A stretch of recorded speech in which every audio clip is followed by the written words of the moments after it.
Hello students, आज के video में हम देखने वाले हैं लॉगरिथम। सो स्टार्ट करते हैं उसके कॉन्सेप्ट के साथ। तो लॉगरिथम एक्चुअली होता क्या है, उसके लिए उसको समझने के लिए हमें कुछ एग्जांपल्स लेने होंगे। उसके बाद उसकी डेफिनेशन के बारे में हम डिस्कस करेंगे। तो फर्स्ट ऑफ ऑल देखते हैं, जैसे लॉग क्या है। तो एक्चुअली यहाँ पे देखो, जैसे मैं लॉग ऑफ 8⁻², तो इसका आंसर क्या आएगा। तो देखो लॉग किस तरह से वर्क करता है। तो यहां पे कुछ इस तरह से देखना है कि 2 की कितनी पावर करूं तो मुझे 8 मिले। 2 की कितनी पावर करूं तो मुझे 8 मिले। तो आपको पता है कि 2 की 3 पावर हम करते हैं तो वो हमें मिलता है 8। तो यहां पे आंसर आएगा 3।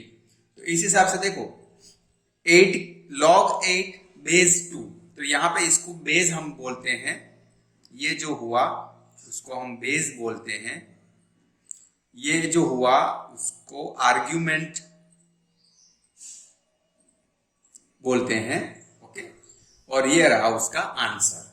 ओके, तो यहां पे इस तरह से हम लॉग को समझ सकते हैं। फिर से समझिए कि log 8⁻²।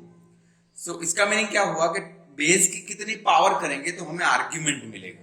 तो इस हिसाब से इसका आंसर आ गया 3। जैसे दूसरा एग्जांपल लेते हैं हम, लॉग ऑफ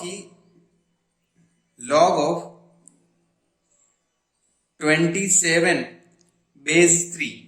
तो 3 की कितनी पावर करेंगे तो हमें 27 मिलेगा। तो हमें पता है कि 3 पावर करेंगे, 3 3 जा 9, 3 जा 27। इस तरह से और भी एग्जांपल हम ले सकते हैं, जैसे लॉग ऑफ 1/8⁻²।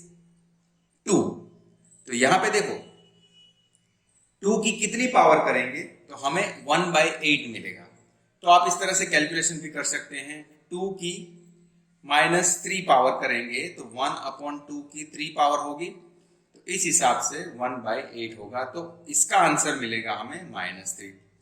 सो यहाँ पे हम यहाँ पे कुछ एग्जांपल्स लेके हम समझे कि लॉग किस तरह से वर्क करता है। अभी हम देखेंगे कि लॉग का जो लॉग फॉर्म है और उसका एक्सपोनेंशियल फॉर्म, दोनों में क्या रिलेशन है। तो यहां पे जैसे हम इन जनरल उसका बताएं अगर डेफिनेशन टाइप, तो log of x⁻b is equals to y। तो उसका एक्सपोनेंशियल फॉर्म कुछ इस तरह से होगा कि b की हम y पावर करते हैं तभी हमें मिलता है x। और यहां जैसे मैंने बताया, जो बेस आपका होता है ये रहा, और जो x है उसको हम आर्ग्यूमेंट लिखते हैं, एंड ये आपका आंसर y। तो इस हिसाब से देखो कि एक्सपोनेंशियल फॉर्म इसका ये रहा और ये इसका लॉगरिथम फॉर्म है। तो एक्चुअली लॉग हम क्यों यूज करते हैं, क्योंकि लॉग जो है ना वो बड़ी पावर जो होती है ना, कोई भी नंबर की बड़ी पावर आपको निकालनी है तो वो इजी कैलकुलेशन करने से हमें थोड़ी दिक्कत आ सकती है। तो लॉग अगर हम यूज करेंगे तो वो इजीली हमें मिल पाएगा।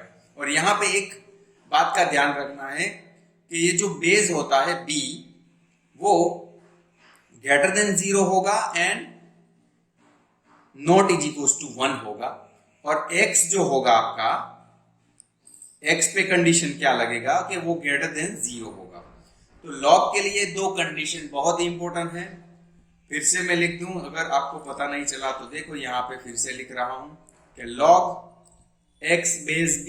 तो इसमें ये जो x की वैल्यू रहेगी, x की वैल्यू वो ग्रेटर देन 0 रहेगी, b की वैल्यू ग्रेटर देन 0 रहेगी एंड वो नॉट इक्वल टू 1 रहेगी। तो ये हो गया लॉग का कॉन्सेप्ट। अभी इसमें दो टाइप्स के लॉग रहते हैं। जैसे अगर इसका बेस, लॉग का बेस अगर e है तो इसको हम बोलेंगे नेचुरल लॉग।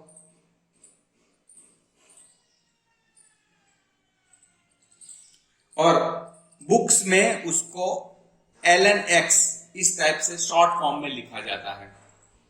तो अगर कोई भी लॉग है, log x बेस e, अगर बेस आपका e हुआ, जो कि एक्सपोनेंशियल नंबर है, वो आपको पता है, तो उसको हम बोलेंगे नेचुरल लॉगरिथम, जिसको शॉर्ट में आप देखोगे बुक्स में तो ln x ऐसे लिखते होंगे। ओके, काफी जगह पे इसका आपको नोटेशन मिल जाएगा। अगर हम इसका बेस 10 ले लें तो उसको बोलेंगे common log,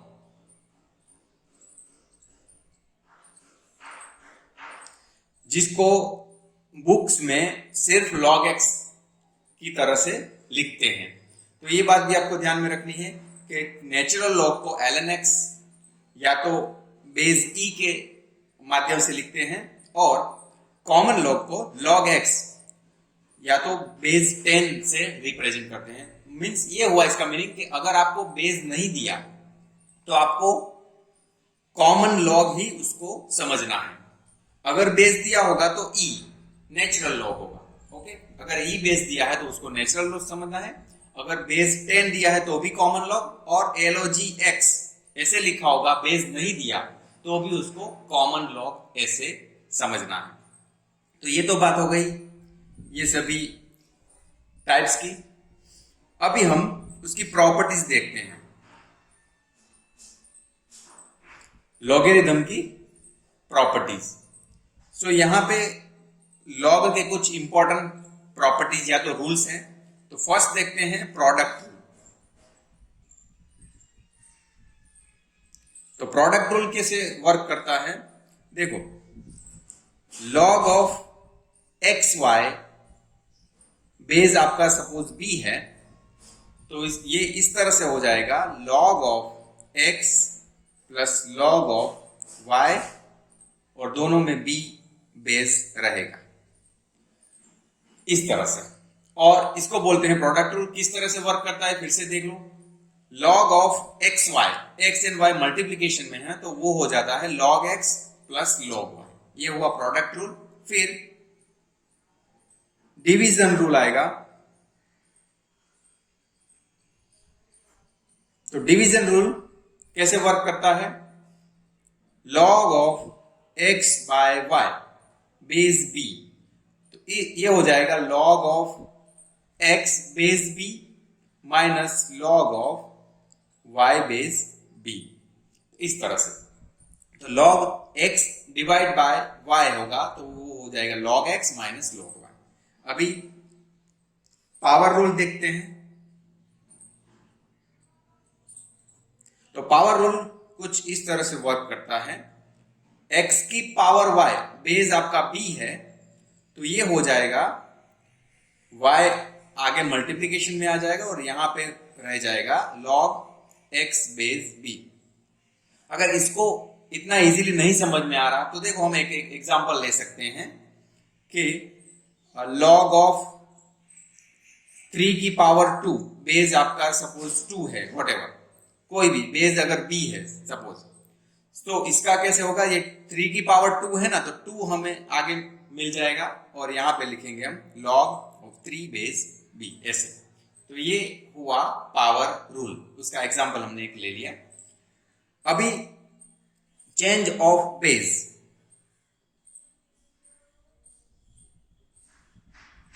change of base में क्या होता है, देखो कि log of x base b होगा तो वो हो जाएगा log of x upon log of b, और दोनों जो log है उसको कोई दूसरा कोई बेस मेंशन कर सकते हैं, जैसे a कोई बेस दोनों को लग जाएगा। तो इस तरह से चेंज ऑफ बेस वर्क करता है। देखो इसका भी एग्जांपल अगर लेना है तो समझ सकते हैं हम। यहाँ पे अगर मैं ले लू log ऑफ 3 बेस b, तो ये हो जाएगा log 3 अपॉन log b, और दोनों को कोई दूसरा बेस a ऐसे लग जाएगा। तो इस तरह से आप इसको समझ सकते हैं। तो ये हो गया चेंज ऑफ बेस। अभी बेस स्विच रूल, ये बेस स्विच रूल, इसको भी आप देख सकते हो कैसे कि log of x base b होगा ना, तो वो अगर हम रेसिप्रोकल में ले जाते हैं तो वो हो जाएगा log of b base x. इस तरह से ये स्विच होता है, इसीलिए इसको बोलते हैं बेस स्विच रूल। फिर से देखो, log x बेस यहाँ पे b था तो उसको रेसिप्रोकल में ले गए तो उसको b आपका आर्ग्यूमेंट हो गया और बेस हो गया x, इस हिसाब से। देन ये भी कुछ आपको प्रॉपर्टीज याद रखनी है कि log of a and base a वो होगा 1। तो ये भी इंपॉर्टेंट प्रॉपर्टी है, इसकी याद रखनी कि किसी भी आर्ग्यूमेंट का लॉग और उसका बेस भी वही होगा तो उसकी आंसर 1 मिलेगा। जैसे ऐसे मैं लिखूं log 3 बेस 3 तो इसका आंसर हमें मिलेगा 1। इस हिसाब से ये प्रॉपर्टी को आप समझ सकते हो। देन और भी एक प्रॉपर्टी है, log 1 base b is equal to 0। Means इसका मीनिंग क्या हुआ कि log 1 ऑलवेज 0 होगा, बेस चाहे आपका कुछ भी हो। जैसे मैं कुछ एग्जांपल ले लूं कि log 1 बेस 10 वो भी 0 होगा, log 1 बेस 20 ले लूं तो भी 0 होगा, क्योंकि हमने पहले ही देखा था log एक्चुअली होता क्या है कि 10 की कितनी पावर करूं तो मुझे 1 मिले। तो हमें पता है कि इसकी 0 पावर करने से ये हमें 1 मिलता है। तो ये आपको याद रखना है।